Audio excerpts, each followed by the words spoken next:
Sir ఇవాళ మంత్రి గారు చెప్పినటువంటి సమాధానం చూస్తే సార్ ఈ సభలో కూర్చున్నందుకు సిగ్గుపడతా ఉన్నా సార్.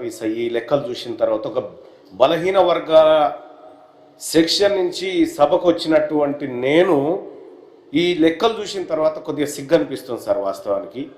దాంతోపాటు ఇంకా ఇది ఇది నా సభనైనా, అసలు నా ప్రజలకు సంబంధించిన సభనైనా కాదా అనేటువంటిది అనిపిస్తూ ఉంది sir. I mean government sir. Sir ఇక్కడ ఇప్పటిదాకా గౌరవ పెద్దలు బండా ప్రకాష్ గారు, ఆ తర్వాత మధుసూనాచారి గారు, ఎల్ఓపి గారు కూడా చాలా ఆవేదనతో కూడినటువంటి అంశం చెప్పారు సార్. ఈ 2 సంవత్సరాల్లో సార్, ఈ 2 సంవత్సరాల్లో ఈ ప్రభుత్వం చెప్పినటువంటి లెక్క అది కేవలం లెక్క కాదు సార్.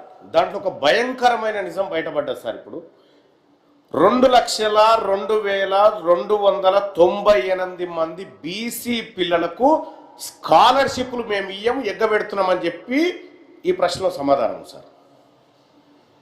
2,02,298 మంది బీసీ విద్యార్థులకు మేము స్కాలర్షిప్ ఎగ్గబెట్టినామని చెప్పి ఈ ప్రభుత్వం చెప్పింది సార్.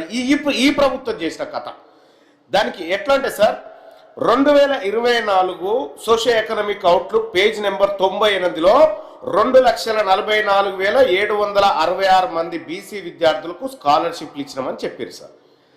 నిన్నిచ్చినటువంటి దాంట్లో సార్ బడ్జెట్ దాంట్లో 2026 socio economic outlook page number 254లో సార్ 42,468 మందికి స్కాలర్షిప్లు ఇచ్చినామని చెప్పారు సార్. ఒక్క 1 ఇయర్లో 2,02,298 మంది విద్యార్థులకు స్కాలర్షిప్లు ఎగబెట్టినాం మేము అని చెప్పి గౌరవ మంత్రి గారి సమాధానం ద్వారా బయటపడ్డా సార్.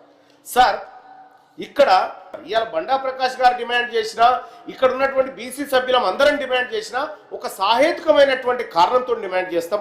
సాహేతుకమైనటువంటి ఒక ప్రశ్న ద్వారా చెప్తా ఉన్నాం సార్. ఇప్పుడు పెద్దలు చెప్పినట్టుగా ఈ 2 ఏడాదిలలో కలిపి, ఈ 2 ఏళ్లలో కలిపి దాదాపుగా ఓన్లీ విద్యాపరమైనటువంటి అంశంలోనే 3,512 కోట్ల రూపాయలు ఎగబెట్టింది సార్ ఈ ప్రభుత్వం బీసీలకు. ఓన్లీ విద్యా అంశమే సార్. స్కాలర్షిప్ల విషయం సార్, పిల్లలు చదువుకునేటువంటి స్కాలర్షిప్ల విషయంలో పోస్ట్ మెట్రిక్ స్కాలర్షిప్లో సార్ 782 కోట్లు ఎగబెట్టింది ఈ 2 ఏళ్లలో. బీసీ స్కాలర్షిప్ల విషయంలో సార్ మీరు సప్లిమెంటరీ సార్ నేను ఉపన్యాసాలు ఇవ్వాలనుకుంటే సార్ క్వశ్చన్ అడుగుతున్నా సార్. నా క్వశ్చన్ దీంట్లో ఉంది సార్. నేను ఇది కాకుండా వేరే అంశం మాట్లాడను సార్.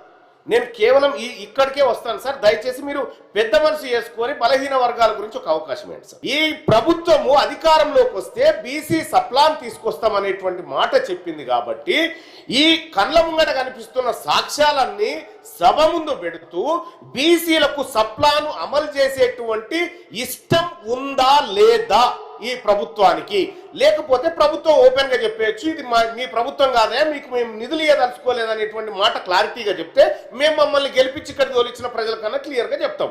అయ్యా వాళ్ళు ఇయ్యరట్నయ్యా, ఇవ్వడానికి సిద్ధంగా లేరనేటువంటి మాటలను చెప్తాం సార్. ఇక్కడ కళ్యాణ లక్ష్మి పైసలు సార్, పెళ్లి చేసుకునేటువంటి కళ్యాణ లక్ష్మి, ఈ తులం బంగారం దేవుడేగా ఉన్న పైసలు ఖర్చు పెట్టలేదు సార్.